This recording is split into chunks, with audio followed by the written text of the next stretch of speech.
Hello friends, good afternoon. Today's topic is the comparison of UPSC, Union Public Service Commission, and SPSC, State Public Service Commission.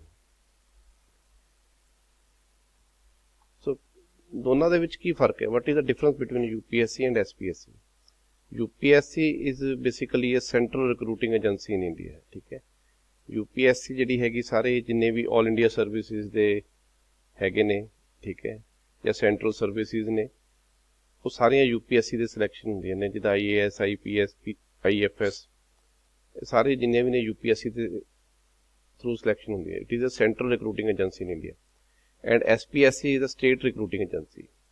ਦੋਨਾਂ ਦੇ ਵਿੱਚ ਜਿੰਨੀਆਂ ਵੀ compositions ਨੇ, ਜਿੱਦਾਂ ਕੋਈ ਉਹਨਾਂ ਦੀ ਕੀ ਅਪੁਆਇੰਟਮੈਂਟਸ ਨੇ, ਕਿੰਨੇ ਮੈਂਬਰਸ ਹੁੰਦੇ ਨੇ, ਠੀਕ ਹੈ, ਕਿੱਦਾਂ ਉਹਨਾਂ ਮੈਂਬਰਸ ਦੀ ਰਿਮੂਵਲ ਹੁੰਦੀ ਹੈ ਜਾਂ ਪਾਵਰ ਕੀ ਨੇ, ਫੰਕਸ਼ਨਸ ਕੀ ਨੇ, ਇਹ ਸਾਰੀ ਡਿਟੇਲ ਆਰਟੀਕਲ 315 ਤੋਂ ਲੈ ਕੇ 323 ਪਾਰਟ 16 ਆਫ ਦਾ ਕਨਸਟੀਟਿਊਸ਼ਨ ਦੇ ਵਿੱਚ ਅਵੇਲੇਬਲ ਹੈ, ਠੀਕ ਹੈ। ਦੋਨਾਂ ਦੇ ਕੇਸਾਂ ਦੇ ਵਿੱਚ ਸੇਮ ਹੈ, ਬੋਥ ਇਨ UPSC ਐਂਡ SPSC, ਠੀਕ ਹੈ। Article 315 to 323 in part 16 part 14 of the constitution, ਠੀਕ ਹੈ, ਇਹਦੇ ਵਿੱਚ ਅਵੇਲੇਬਲ ਹੈ ਸਾਰੀ ਡਿਟੇਲ। ਹੁਣ ਜਿਹੜੀ ਕੰਪੋਜੀਸ਼ਨ ਦੀ ਗੱਲ ਕਰੀਏ, UPSC ਦੇ ਵਿੱਚ ਚੇਅਰਮੈਨ ਪਲੱਸ 9 ਤੋਂ ਲੈ ਕੇ 11 ਮੈਂਬਰਸ ਹੁੰਦੇ ਨੇ ਇਨਕਲੂਡਿੰਗ ਚੇਅਰਮੈਨ। ਤੇ SPSC ਦੀ ਗੱਲ ਕਰੀਏ ਤਾਂ ਚੇਅਰਮੈਨ ਪਲੱਸ ਮੈਂਬਰਸ, ਇਹਨਾਂ ਦੀ ਮੈਂਬਰ ਦੀ ਸਟਰੈਂਥ ਜਿਹੜੀ ਹੈ ਸਪੈਸੀਫਾਈਡ ਨਹੀਂ ਹੁੰਦੀ, ਇਹ ਡਿਪੈਂਡ ਕਰਦਾ ਗਵਰਨਰ ਕਿੰਨੇ ਸਿਲੈਕਸ਼ਨ ਕਰ ਸਕਦੇ ਨੇ। ਜਿਹੜੀ UPSC ਦੇ ਚੇਅਰਮੈਨ ਨੇ ਜਾਂ ਮੈਂਬਰਸ ਨੇ, ਇਹਨਾਂ ਦੀ ਜਿਹੜੀ ਅਪੁਆਇੰਟਮੈਂਟ ਹੈ ਇਹ ਪ੍ਰੈਜ਼ੀਡੈਂਟ ਆਫ ਇੰਡੀਆ ਦੇ ਥਰੂ ਹੁੰਦੀ ਹੈ। ਜਿਹੜੇ SPSC ਦੇ ਜਿਹੜੇ ਚੇਅਰਮੈਨ ਅਤੇ ਮੈਂਬਰਸ ਨੇ, ਉਹਨਾਂ ਦੀ ਜਿਹੜੀ ਅਪੁਆਇੰਟਮੈਂਟ ਹੈ ਉਹ ਸਟੇਟ ਦੇ ਗਵਰਨਰ ਦੇ ਥਰੂ ਹੁੰਦੀ ਹੈ, ਕਿਸੇ ਵੀ ਸਟੇਟ ਦੇ, ਠੀਕ ਹੈ। ਜੇ ਪੰਜਾਬ ਦੇ ਵਿੱਚ ਗੱਲ ਕਰਾਂਗੇ ਤਾਂ ਪੰਜਾਬ ਨੇ ਗਵਰਨਰ ਨੇ ਕਰਨੀ ਹੈ, ਜੇ ਹਰਿਆਣਾ ਦੀ ਗੱਲ ਕਰਾਂਗੇ ਤਾਂ ਹਰਿਆਣਾ ਦੇ ਗਵਰਨਰ ਨੇ ਕਰਨੀ ਹੈ, ਠੀਕ ਹੈ। ਕੁਆਲੀਫਿਕੇਸ਼ਨ ਜਿਹੜੀ ਦੋਨਾਂ ਦੇ ਵਿੱਚ ਕੋਈ ਕੁਆਲੀਫਿਕੇਸ਼ਨ ਪ੍ਰਿਸਕ੍ਰਾਈਬਡ ਨਹੀਂ ਹੈਗੀ, ਹਾਂ, ਬਟ ਇੱਕ ਕੰਡੀਸ਼ਨ ਹੈਗੀ ਵੀ ਜਿਹੜੇ 50% ਜਿਹੜੇ ਮੈਂਬਰਸ ਨੇ, ਠੀਕ ਹੈ, ਉਹ ਜਾਂ ਤਾਂ ਸਟੇਟ ਗਵਰਨਮੈਂਟ ਦੇ ਵਿੱਚ ਜਾਂ ਸੈਂਟਰ ਗਵਰਨਮੈਂਟ ਦੇ ਵਿੱਚ ਐਟਲੀਸਟ ਕਿਸੇ ਪੋਸਟ ਤੇ 10 ਸਾਲ ਉਹਨਾਂ ਨੇ ਕੰਮ ਕੀਤਾ ਹੋਣਾ ਚਾਹੀਦਾ ਹੈ। ਜੇ ਏਜ ਦੀ ਗੱਲ ਕਰੀਏ, UPSC ਦੇ ਵਿੱਚ ਏਜ ਜਿਹੜੀ ਹੈਗੀ ਮੈਕਸਿਮਮ 6 ਸਾਲ ਤੱਕ ਚੇਅਰਮੈਨਸ਼ਿਪ ਜਾਂ ਮੈਂਬਰ ਆਫ UPSC ਰਹਿ ਸਕਦੇ ਨੇ, ਜਾਂ ਫਿਰ 65 ਈਅਰਸ ਦੀ ਏਜ ਤੱਕ, ਜਿਹੜਾ ਜਲਦੀ ਖਤਮ ਹੋ ਜਾਏਗਾ, ਠੀਕ ਹੈ। SPS ਦੀ ਜਿਹੜੀ ਏਜ ਹੈਗੀ 6 ਈਅਰਸ ਹੈਗੀ ਜਾਂ 62 ਈਅਰਸ, ਜਿਹੜਾ ਵਿਚ ਐਵਰ ਇਜ਼ ਅਰਲੀਅਰ। ਅਗਰ ਐਕਸਪੈਂਸਿਸ ਦੀ ਗੱਲ ਕਰੀਏ, ਸੈਲਰੀਜ਼ ਦੀ, ਅਲਾਉੰਸ ਦੀ, ਪੈਨਸ਼ਨ, ਚੇਅਰਮੈਨ ਮੈਂਬਰ ਜਿਹੜੇ ਐਕਸਪੈਂਸਿਸ ਨੇ, ਸੈਲਰੀ, ਅਲਾਉੰਸ ਤੇ ਪੈਨਸ਼ਨ ਹੈਗੀ, ਇਹ ਜਿਹੜੀ ਹੁੰਦੀ ਹੈ UPSC ਦੇ ਵਿੱਚ ਇੱਕ ਕੰਸੋਲੀਡੇਟਡ ਫੰਡਸ ਆਫ ਇੰਡੀਆ ਤੋਂ ਜਿਹੜੇ ਹੁੰਦੇ ਨੇ ਉਹਨਾਂ ਤੋਂ ਪ੍ਰੋਵਾਈਡ ਕੀਤੀ ਜਾਂਦੀ ਹੈ। ਤੇ ਜਿਹੜੀ SPSC ਨੇ, ਇਹਨਾਂ ਦੀ ਜਿਹੜੀ ਹੁੰਦੀ ਹੈ ਸਟੇਟ ਫੰਡਸ ਤੋਂ ਪ੍ਰੋਵਾਈਡ ਕੀਤੀ ਜਾਂਦੀ ਹੈ। ਜਿਹੜੇ UPSC ਦੇ ਚੇਅਰਮੈਨ ਹੈ ਜਾਂ ਮੈਂਬਰ ਹੈ, ਇਹਨੂੰ ਸਿਰਫ ਪ੍ਰੈਜ਼ੀਡੈਂਟ ਆਫ ਇੰਡੀਆ ਹੀ ਡਿਸਮਿਸ ਕਰ ਸਕਦੇ ਨੇ। ਹਾਂ, SPSC ਦੇ ਕੇਸ ਵਿੱਚ ਵੀ ਪ੍ਰੈਜ਼ੀਡੈਂਟ ਆਫ ਇੰਡੀਆ ਹੀ ਡਿਸਮਿਸ ਕਰ ਸਕਦੇ ਨੇ, ਗਵਰਨਰ ਆਫ ਸਟੇਟ ਕੋਲ ਕੋਈ ਪਾਵਰ ਨਹੀਂ ਹੁੰਦੀ ਡਿਸਮਿਸ ਕਰਨ ਦੀ ਮੈਂਬਰ ਨੂੰ ਜਾਂ ਚੇਅਰਮੈਨ। ਜੇਕਰ ਅਸੀਂ ਚੇਅਰਮੈਨ ਦੀ ਅਗਰ ਫਿਊਚਰ ਅਪੁਆਇੰਟਮੈਂਟ ਦੀ ਗੱਲ ਕਰੀਏ, UPSC ਦੇ ਵਿੱਚ ਜਿਹੜਾ ਇੱਕ ਵਾਰ ਚੇਅਰਮੈਨ ਬਣ ਗਿਆ UPSC ਦਾ, ਠੀਕ ਹੈ, ਉਹ ਕਿਸੇ ਵੀ ਜੌਬ ਲਈ, ਚਾਹੇ ਸਟੇਟ ਗਵਰਨਮੈਂਟ ਦੀ ਹੈ ਜਾਂ ਸੈਂਟਰ ਗਵਰਨਮੈਂਟ ਦੀ ਹੈ, ਕਿਸੇ ਵੀ ਜੌਬ ਲਈ ਐਲੀਜੀਬਲ ਨਹੀਂ ਹੁੰਦਾ, ਠੀਕ ਹੈ।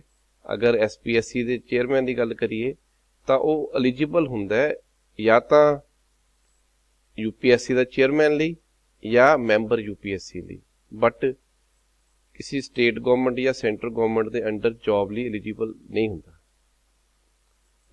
ਜੇਕਰ ਅਸੀਂ ਫਿਊਚਰ ਅਪੁਆਇੰਟਮੈਂਟ ਆਫ ਮੈਂਬਰਸ ਦੀ ਗੱਲ ਕਰੀਏ, ਵੀ ਜਿਹੜੇ ਮੈਂਬਰਸ ਨੇ, ਜਿਹੜੇ UPSC ਦੇ ਮੈਂਬਰਸ ਨੇ, ਠੀਕ ਹੈ, ਉਹ UPSC ਦੇ ਚੇਅਰਮੈਨਸ਼ਿਪ ਲਈ ਜਾਂ SPSC ਦੀ ਚੇਅਰਮੈਨਸ਼ਿਪ ਲਈ ਐਲੀਜੀਬਲ ਹੁੰਦੇ ਨੇ, ਪਰ ਕਿਸੇ ਦੂਸਰੀ ਗਵਰਨਮੈਂਟ ਜੌਬ ਲਈ ਐਲੀਜੀਬਲ ਨਹੀਂ ਹੁੰਦੇ। Government job may be in centre, may be in state, they are not eligible for that. SPSC ਦੀ ਅਸੀਂ ਗੱਲ ਕਰੀਏ, ਜਿਹੜੇ ਚੇਅਰਮੈਨ ਹੈ,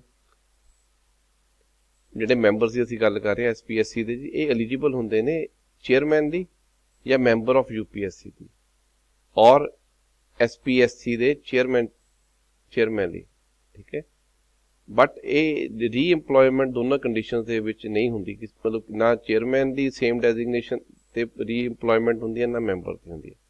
ਮੈਂਬਰਸ ਵੀ ਕਿਸੇ ਵੀ ਗਵਰਨਮੈਂਟ ਸੈਕਟਰ ਦੇ ਵਿੱਚ may be in state may be centre ਇਹ ਐਲੀਜੀਬਲ ਨਹੀਂ ਹੁੰਦੇ ਅਪਾਇੰਟਮੈਂਟ ਲਈ। ਠੀਕ ਹੈ ਜੀ। ਅਗਰ ਸੈਕਿੰਡ ਟਰਮ ਦੀ ਗੱਲ ਕਰੀ ਜਾਵੇ ਚੇਅਰਮੈਨ ਦੀ ਜਾਂ ਮੈਂਬਰ ਦੀ, ਇਹ ਦੋਨੋਂ ਰੀਅਪਾਇੰਟਮੈਂਟ ਨਹੀਂ ਹੁੰਦੀ ਕਿਸੇ ਵੀ ਚੇਅਰਮੈਨ ਦੀ, ਚਾਹੇ UPSC ਦਾ ਹੈ ਜਾਂ SPSC ਦਾ ਜਾਂ ਮੈਂਬਰਸ ਦੀ ਸੈਕਿੰਡ ਟਰਮ ਲਈ ਜਿਹੜੀ ਹੈ ਰੀਅਪਾਇੰਟਮੈਂਟ ਨਹੀਂ ਹੁੰਦੀ ਇਹਨਾਂ ਦੀ। ਅਗਰ ਫੰਕਸ਼ਨ ਦੀ ਗੱਲ ਕਰੀਏ, ਇਹਨਾਂ ਦਾ ਕੰਮ ਕੀ ਹੈ UPSC ਦਾ, ਇਹਨਾਂ ਨੇ ਐਗਜ਼ਾਮੀਨੇਸ਼ਨ ਕੰਡਕਟ ਕਰਵਾਉਣੇ ਨੇ ਆਲ ਇੰਡੀਆ ਸਰਵਿਸਿਜ਼ ਦੇ ਤੇ ਸੈਂਟਰਲ ਸਰਵਿਸਿਜ਼ ਦੇ ਤੇ ਸੈਂਟਰਲ ਐਡਮਿਨਿਸਟ੍ਰੇਟਡ ਟੈਰੀਟਰੀਜ਼ ਜਿਹੜੀਆਂ UTs ਨੇ ਉਹਨਾਂ ਦੇ ਜਿੰਨੇ ਵੀ ਟੈਸਟ ਨੇ, ਠੀਕ ਹੈ, ਐਗਜ਼ਾਮੀਨੇਸ਼ਨਸ ਨੇ ਉਹ ਕੰਡਕਟ ਕਰਵਾਉਣੇ ਨੇ। ਤੇ ਜਿੰਨੇ ਵੀ ਪਰਸਨਲ ਮੈਨੇਜਮੈਂਟ ਦੇ ਰਿਲੇਟਡ ਮੈਟਰਸ ਨੇ, ਜੇ ਪ੍ਰਮੋਸ਼ਨ ਹੈ, ਟਰਾਂਸਫਰ ਹੈ, ਡੈਪੂਟੇਸ਼ਨ, ਪੈਨਸ਼ਨ, ਰੀਅਪਲੋਇਮੈਂਟ ਹੈ, UPSC ਨੇ ਇਹਨਾਂ ਦੇ ਮੈਟਰਸ ਨੂੰ ਜਿੰਨੇ ਵੀ ਨੇ ਇਹ ਸੋਲਵ ਕਰਨਾ ਹੈ। SPSC ਦਾ ਕੰਮ ਕੀ ਹੈ, ਇਹਨਾਂ ਨੇ ਸਟੇਟ ਦੇ ਜਿੰਨੇ ਵੀ ਐਗਜ਼ਾਮੀਨੇਸ਼ਨਸ ਨੇ ਉਹ ਕੰਡਕਟ ਕਰਵਾਉਣੇ ਨੇ। ਇਹਨਾਂ ਦਾ ਰੋਲ ਵੀ ਉਹੀ ਹੈ, ਪਰਸਨਲ ਮੈਨੇਜਮੈਂਟ ਦੇ ਜਿੰਨੇ ਵੀ ਜਿਹੜੇ ਮੈਟਰਸ ਨੇ, ਚਾਹੇ ਪ੍ਰਮੋਸ਼ਨ, ਟਰਾਂਸਫਰ, ਡੈਪੂਟੇਸ਼ਨ, ਪੈਨਸ਼ਨ, ਰੀਅਪਲੋਇਮੈਂਟ, ਜਿਹੜੇ ਸਟੇਟ ਗਵਰਨਮੈਂਟ ਦੇ ਇੰਪਲੋਈਜ਼ ਨੇ ਉਹਨਾਂ ਲਈ ਜੋ ਕੰਮ ਕਰਨਾ ਹੈ SPSC ਨੇ ਕਰਨਾ। UPSC ਦਾ ਇੱਕ ਹੋਰ ਬੜਾ ਵੱਡਾ ਰੋਲ ਹੈ, ਇਹਨਾਂ ਦਾ 2 ਸਟੇਟਾਂ ਦੇ ਵਿੱਚ, ਠੀਕ ਹੈ, ਜੇ ਕੋਈ ਸਕੀਮ ਆਪਰੇਟਿੰਗ ਸਕੀਮਸ ਨੇ ਜਾਂ ਕੋਈ framing and operating schemes, joint recruitment ਕਰਨੀ ਹੈ, ਠੀਕ ਹੈ, ਕਿਸੇ ਵੀ ਸਰਵਿਸ ਲਈ ਕੋਈ ਸਪੈਸ਼ਲ ਰਿਕਰੂਟਮੈਂਟ ਕਰਨੀ ਹੈ ਤਾਂ ਉਹ UPSC ਦਾ ਰੋਲ ਰਹੇਗਾ। ਤੇ UPSC ਦਾ ਇੱਕ ਹੋਰ ਰੋਲ ਹੈ, serve all and any of the needs of state. ਕਿਸੇ ਸਟੇਟ ਦੀ ਕੋਈ ਜ਼ਰੂਰਤ ਨੇ ਜਾਂ ਕਿਸੇ ਵੀ ਤਰ੍ਹਾਂ ਦੀ ਜ਼ਰੂਰਤ ਹੈਗੀ, ਠੀਕ ਹੈ, ਅਗਰ ਰਿਕੁਐਸਟ ਗਵਰਨਰ ਦੀ ਰਿਕੁਐਸਟ ਨਾਲ ਤੇ ਪ੍ਰੈਜ਼ੀਡੈਂਟ ਦੀ ਅਪਰੂਵਲ ਨਾਲ ਵੀ ਇਹਨਾਂ ਨੇ ਕੰਮ ਕਰਨੇ ਨੇ। ਲੀਗਲ ਐਕਸਪੈਂਸਿਸ ਅਗਰ ਕੋਈ UPSC ਦੇ ਵਿੱਚ ਜਾਂ SPSC ਦੇ ਵਿੱਚ, ਠੀਕ ਹੈ, ਕੋਈ ਰਿੰਬਰਸਮੈਂਟ ਦਾ ਕਲੇਮ ਹੈ, ਕੋਈ ਲੀਗਲ ਐਕਸਪੈਂਸਿਸ ਹੈਗੇ ਨੇ, ਅਗਰ ਕੋਈ ਸਿਵਲ ਸਰਵੈਂਟ ਕੋਈ ਲੀਗਲ ਕੇਸ ਜਾਂ ਲੀਗਲ ਪ੍ਰੋਸੀਡਿੰਗ ਨੂੰ ਡਿਫੈਂਡ ਕਰ ਰਿਹਾ ਜੋ ਉਹਦੇ ਖਿਲਾਫ ਉਸ ਪੋਜੀਸ਼ਨ ਤੇ ਨੇ, ਤਾਂ ਉਹਨਾਂ ਦਾ ਜਿਹੜਾ ਹੈਗਾ ਉਹ ਸਾਰੇ ਐਕਸਪੈਂਸਿਸ ਜਿਹੜੇ ਨੇ UPSC ਤੇ SPSC ਦੇ ਕਾਮਨ ਨੇ। ਠੀਕ ਹੈ। ਐਨੂਅਲ ਪਰਫਾਰਮੈਂਸ ਜਿਹੜੀ ਰਿਪੋਰਟ ਹੈ ਜਿਹੜੀ UPSC ਦੀ ਹੈ ਇਹ ਪ੍ਰੈਜ਼ੀਡੈਂਟ ਨੂੰ ਜਾਂਦੀ ਹੈ, ਤੇ ਪ੍ਰੈਜ਼ੀਡੈਂਟ ਨੇ ਕੀ ਕਰਨਾ ਹੁੰਦਾ ਹੈ, house of parliament, both house of parliament ਦੇ ਵਿੱਚ, ਲੋਕ ਸਭਾ ਤੇ ਰਾਜ ਸਭਾ ਦੇ ਵਿੱਚ ਇਹਨੂੰ ਪ੍ਰੈਜ਼ੈਂਟ ਕਰਨਾ ਹੁੰਦਾ ਹੈ। ਤੇ ਉਹਦੇ ਵਿੱਚ ਦੱਸਣਾ ਹੁੰਦਾ ਵੀ memorandum explaining the cases where the advice of the commission was not accepted, ਵੀ ਕਿਸ ਕੰਡੀਸ਼ਨ ਦੇ ਵਿੱਚ ਐਡਵਾਈਸ ਜਿਹੜੀ ਹੈ ਕਮਿਸ਼ਨ ਦੀ ਅਸੈਪਟ ਨਹੀਂ ਕੀਤੀ, ਕੀ ਰੀਜ਼ਨਸ ਨੇ। ਠੀਕ ਹੈ। ਤੇ ਜਿਹੜੇ ਜਿੰਨੇ ਵੀ ਨॉन ਅਸੈਪਟੈਂਸ ਨੇ ਉਹ ਸਾਰੀ ਜਿਹੜੀ ਹੈ ਉਹ appointment committee of the union cabinet ਉਹਦੇ ਵੱਲੋਂ ਅਪਰੂਵਡ ਹੋਣੇ ਚਾਹੀਦੇ ਨੇ। SPSC ਦਾ ਰੋਲ ਕੀ ਹੈ, ਜਿਹੜੀ ਐਨੂਅਲ ਪਰਫਾਰਮੈਂਸ ਰਿਪੋਰਟ ਹੈ ਗਵਰਨਰ ਨੂੰ ਪ੍ਰੈਜ਼ੈਂਟ ਕਰਨੀ ਹੈ, ਤੇ ਗਵਰਨਰ ਨੇ ਅੱਗੇ ਜਿਹੜੇ ਬਹੁਤ ਹਾਊਸਿਸ ਆਫ ਸਟੇਟ ਲੈਜਿਸਲੇਚਰ ਨੇ ਇਹਨਾਂ ਦੇ ਵਿੱਚ ਪ੍ਰੈਜ਼ੈਂਟ ਕਰਨੀ ਹੈ। ਸੇਮ ਕੰਡੀਸ਼ਨ ਹੈ ਮੈਮੋਰੈਂਡਮ ਜੇ ਜਿਹੜੇ explaining the cases where the advice of the commission was not accepted and the reason ਕਿਉਂ ਨਹੀਂ ਅਸੈਪਟ ਕੀਤੀ ਗਈ, ਉਹਦੇ ਰੀਜ਼ਨਸ ਕੀ ਨੇ। ਠੀਕ ਹੈ। ਇਹਦੇ ਵਿੱਚ ਵੀ ਇਹਨਾਂ ਦੀ ਅਪੁਆਇੰਟ ਜਿਹੜੀ ਹੈਗੀ ਕਮੇਟੀ ਦੀ ਅਪਰੂਵਲ ਲੈਣੀ ਪਏਗੀ। ਜਿਹੜੀ UPSC ਹੈ ਇਹ individual ministry or department has no power to reject the advice of the UPSC ਦੀ ਐਡਵਾਈਸ ਨੂੰ ਕੋਈ ਇੰਡੀਵਿਜੂਅਲ ਡਿਪਾਰਟਮੈਂਟ, ਠੀਕ ਹੈ, ਜਾਂ ਮਿਨਿਸਟਰੀ ਜਿਹੜੀ ਰਿਜੈਕਟ ਨਹੀਂ ਕਰ ਸਕਦੀ। ਠੀਕ ਹੈ। ਬਟ ਇਹਨਾਂ ਦੀਆਂ ਲਿਮਿਟੇਸ਼ਨਸ ਵੀ ਨੇ, ਜਿੰਨੀਆਂ ਵੀ ਰਿਜ਼ਰਵੇਸ਼ਨ ਆਫ BCs ਨੇ ਜਾਂ ਕਲੇਮਸ ਆਫ ST ST ਦੇ ਜਾਂ ਅਪੁਆਇੰਟਮੈਂਟ ਮੇਕਿੰਗ ਦੇ ਵਿੱਚ ਜਿੰਨੀਆਂ ਵੀ ਕਲੇਮਸ ਨੇ ਜਾਂ ਰਿਜ਼ਰਵੇਸ਼ਨ ਨੇ ਉਹ UPSC ਨੂੰ ਉਸ ਤੋਂ ਸਾਈਡਲਾਈਨ ਕੀਤਾ ਜਾਂਦਾ, ਆਊਟ ਰੱਖਿਆ ਜਾਂਦਾ, ਆਊਟਸਾਈਡ ਰੱਖਿਆ ਜਾਂਦਾ ਤਾਂ ਕਿ ਇਹਨਾਂ ਦੀ ਇਨਵੋਲਵਮੈਂਟ ਨਾ ਹੋਵੇ। ਸੇਮ SPSC ਦਾ ਵੀ ਹੈ, ਇਹ ਵੀ reservation of post of BC and claims of SC ST ਦੇ ਵਿੱਚ ਕੋਈ ਅਪੁਆਇੰਟਮੈਂਟ ਦੇ ਵਿੱਚ ਇਹਨਾਂ ਨੂੰ ਵੀ ਅਲੱਗ ਰੱਖਿਆ ਜਾਂਦਾ, ਇਹਦੇ ਵਿੱਚ ਇਨਵੋਲਵਮੈਂਟ ਨਹੀਂ ਕਰਾਈ ਜਾਂਦੀ। ਠੀਕ ਹੈ। ਇਹਦੇ ਵਿੱਚ ਕੀ ਹੈ, UPSC ਦੇ ਵੀ president make regulation specifying the matter in ਵਿਚ it shall not be necessary for UPSC to be consulted। ਠੀਕ ਹੈ। ਪ੍ਰੈਜ਼ੀਡੈਂਟ ਕੁਝ ਰੈਗੂਲੇਸ਼ਨਸ ਬਣਾਉਣੇ ਨੇ, UPSC ਦੀ ਕੰਸਲਟ ਕਰੇ ਕੋਈ ਜ਼ਰੂਰੀ ਨਹੀਂ ਹੈਗਾ। ਸੇਮ ਕੰਡੀਸ਼ਨ ਗਵਰਨਰ ਦੀ ਹੈ। ਠੀਕ ਹੈ। SPS ਦੀ ਕੰਸਲਟੇਸ਼ਨ ਕੋਈ ਜ਼ਰੂਰੀ ਨਹੀਂ ਹੈਗੀ ਅਗਰ ਕੋਈ ਪੋਸਟ ਦੀ, ਠੀਕ ਹੈ, ਜਾਂ ਕੋਈ ਰੈਗੂਲੇਸ਼ਨ ਦੇ ਜਿਹੜੀਆਂ ਨੇ ਮੈਟਰਸ ਦੇ ਰਿਗਾਰਡਿੰਗ ਹੈਗੀਆਂ ਨੇ। ਬਟ ਹਾਂ ਜੇ ਇਹਨਾਂ ਦੀ ਕੰਸਲਟੇਸ਼ਨ ਜ਼ਰੂਰੀ ਨਹੀਂ ਹੈ, ਬਟ ਹਾਂ ਇਹਨਾਂ ਨੂੰ ਪ੍ਰੈਜ਼ੀਡੈਂਟ ਨੂੰ ਜਿੰਨੇ ਵੀ ਰੈਗੂਲੇਸ਼ਨਸ ਨੇ ਉਹ ਸਾਰੀਆਂ ਹਾਊਸ ਆਫ ਪਾਰਲੀਮੈਂਟ 'ਚ ਦੱਸਣੀਆਂ ਪੈਂਦੀਆਂ ਨੇ ਐਟਲੀਸਟ 14 ਡੇਜ਼ ਪਹਿਲਾਂ, ਤਾਂ ਕਿ ਉਹਨਾਂ ਦੀ ਜੋ ਅਮੈਂਡਮੈਂਟਸ ਨੇ ਜਾਂ ਉਹਨਾਂ ਨੂੰ ਰਿਪੈਲ ਕਰ ਸਕਣ ਜਾਂ ਅਪਰੂਵਲ ਲੈ ਸਕਣ। ਸੇਮ ਕੇਸ SPSC ਦੇ, ਜਿਹਦੇ ਵਿੱਚ ਗਵਰਨਰ ਦੀ ਅਪਰੂਵਲ ਜਿਹੜੀ ਹੈਗੀ, ਗਵਰਨਰ ਨੂੰ ਜਿਹੜੇ ਹਾਊਸਿਸ ਨੇ, ਹਾਊਸਿਸ ਆਫ ਸਟੇਟ ਲੈਜਿਸਲੇਚਰ ਨੇ, ਉਹਨਾਂ ਨੂੰ 14 ਦਿਨ ਐਟਲੀਸਟ 14 ਦਿਨ ਪਹਿਲੇ ਉਸ ਚੀਜ਼ ਨੂੰ ਇਨਫੋਰਮ ਕਰਨਾ ਪਏਗਾ।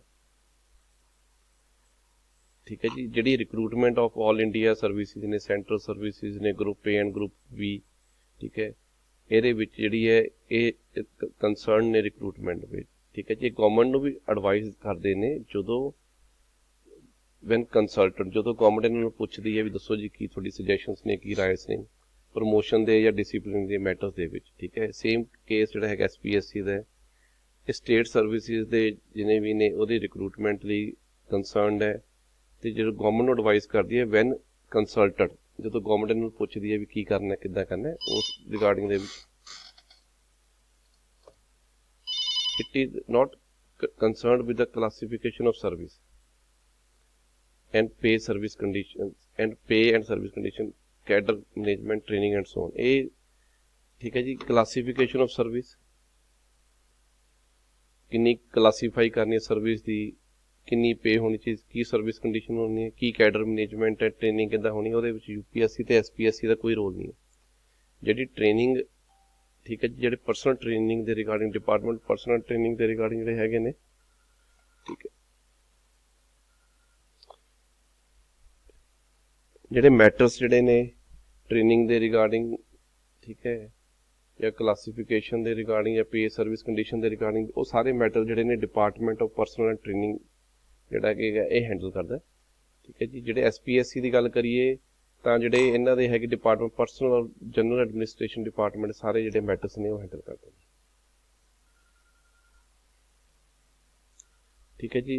UPSC ਜਿਹੜਾ ਹੈਗਾ ਇਹਦਾ central recruiting agency, while DPOT ਜਿਹੜਾ ਲਾਸਟ ਦੱਸਿਆ ਸੀ ਨਾ, department of personnel and training is central agency, personnel agency in India. ਠੀਕ ਹੈ। ਸਿਰਫ ਇਹਨਾਂ ਦਾ UPSC ਦਾ ਕੰਮ ਕੀ ਹੈ, ਰਿਕਰੂਟਮੈਂਟ ਕਰਨਾ।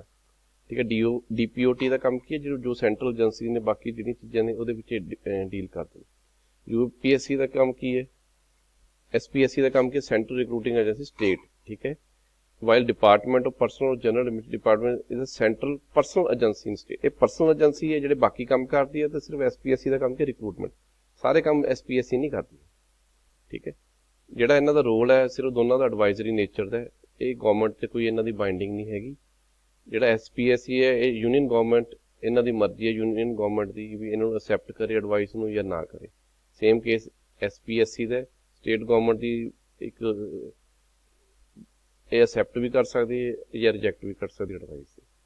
ਠੀਕ ਹੈ। ਉਸ ਤੋਂ ਬਾਅਦ CVC ਜਿਹੜਾ ਹੈਗਾ ਸੈਂਟਰਲ ਵਿਜੀਲੈਂਸ ਕਮਿਸ਼ਨ 1964 ਦੇ ਵਿੱਚ, ਠੀਕ ਹੈ, ਇਹ ਅਮਰਜ ਹੋਇਆ ਸੀ। ਇਹਦਾ ਰੋਲ ਕੀ ਹੈ, ਜੋ ਡਿਸਿਪਲਿਨ ਮੈਟਰਸ ਨੇ ਉਹਨਾਂ ਨੂੰ ਹੈਂਡਲ ਕਰਨਾ ਹੈ। ਬਟ ਇਹਦੇ ਵਿੱਚ ਵੀ ਜਿਹੜਾ ਹੈਗਾ ਸਟੇਟ ਵਿਜੀਲੈਂਸ ਕਮਿਸ਼ਨ SVC 1964 ਦੇ ਵਿੱਚ ਸੀਗਾ, ਇਹਨਾਂ ਦਾ ਰੋਲ ਕੀ ਹੈ, ਜਿਹੜੇ ਡਿਸਿਪਲਿਨ ਮੈਟਰਸ ਨੇ SPSC ਦੇ, ਇਹਨਾਂ ਨੂੰ ਹੈਂਡਲ ਕਰਨਾ ਹੈ। ਠੀਕ ਹੈ। ਬਾਕੀ ਜਿਹੜੇ ਨੇ ਆਰਟੀਕਲਸ ਨੇ ਜਿਹੜੇ 315, 16, 17, ਆਰਟੀਕਲ 315, 316 ਤੋਂ ਲੈ ਕੇ 323 ਦੇ ਵਿੱਚ ਤਾਂ ਤੁਹਾਨੂੰ ਦੱਸਿਆ ਸੀਗਾ। ਇਹਦੇ ਵਿੱਚ ਸਾਰੇ ਸਬਜੈਕਟ ਮੈਟਰਸ ਨੇ।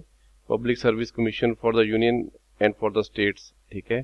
315 ਦੇ ਵਿੱਚ, 316 ਦੇ ਵਿੱਚ ਹੈਗਾ appointment and terms of office of members, ਕਿੰਨੀ ਅਪਾਇੰਟਮੈਂਟ ਮਤਲਬ ਕਿੰਨੀ ਟਰਮਸ ਹੁੰਦੀ ਹੈ, ਕੀ ਅਪਾਇੰਟਮੈਂਟ ਪ੍ਰੋਸੈਸ ਹੁੰਦਾ। ਰਿਮੂਵਲ ਸਸਪੈਂਸ਼ਨ ਦਾ ਹੈਗਾ 317, 18 ਦੇ ਵਿੱਚ ਹੈਗਾ regulations, power to make regulations. ਠੀਕ ਹੈ। ਠੀਕ ਹੈ ਜੀ। 319 ਦੇ probation for the holding of office. 320 ਦੇ ਫੰਕਸ਼ਨ ਆਫ PSC। 321 ਦੇ ਵਿੱਚ, ਠੀਕ ਹੈ, power to extend function of public service commission. 322 ਦੇ expenses of public service commission ਤੇ 323 ਦੇ ਵਿੱਚ ਰਿਪੋਰਟ। ਠੀਕ ਹੈ। ਇਹ ਸਾਰੇ ਜਿੰਨੇ ਵੀ ਨੇ ਇਹ ਤੁਸੀਂ ਸਾਰੇ ਇਸ ਵੀਡੀਓ ਨੂੰ ਦੁਬਾਰਾ ਦੇਖੋ, 2-3 ਵਾਰ ਦੇਖੋ, ਸ਼ੇਅਰ ਕਰੋ, ਸਬਸਕ੍ਰਾਈਬ ਕਰੋ ਤੇ ਅੱਗੇ ਇਹ ਲਾਈਕ ਵੀ ਕਰੋ ਜੇ ਤੁਹਾਨੂੰ ਠੀਕ ਲੱਗਿਆ। ਤੇ ਬੜੀ ਇੰਪੋਰਟੈਂਟ ਵੀਡੀਓਸ ਨੇ ਜਿਹੜੇ ਕਿ UPSC ਦੀ ਤੁਹਾਨੂੰ ਸਾਰੀ ਇਨਫੋਰਮੇਸ਼ਨ ਪ੍ਰੋਵਾਈਡ ਕੀਤੀ ਜਾ ਰਹੀ ਹੈ, ਕੀ ਪ੍ਰੋਸੈਸ ਨੇ, ਕਿੱਦਾਂ ਹੁੰਦੇ ਨੇ, ਕਿਹੜੇ ਹੈਗੇ ਨੇ। ਠੀਕ ਹੈ। UPSC ਤੇ SPSC ਦਾ ਕੰਪੈਰੀਜ਼ਨ ਦੱਸਿਆ ਗਿਆ ਇਸ ਵੀਡੀਓ ਦੇ ਵਿੱਚ।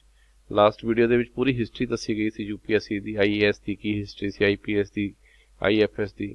ਠੀਕ ਹੈ। ਸਾਰੇ ਵੀਡੀਓਜ਼ ਨੂੰ ਚੰਗੀ ਤਰ੍ਹਾਂ ਦੇਖੋ ਤੇ ਸ਼ੇਅਰ ਤੇ ਸਬਸਕ੍ਰਾਈਬ ਕਰੋ। Thank you.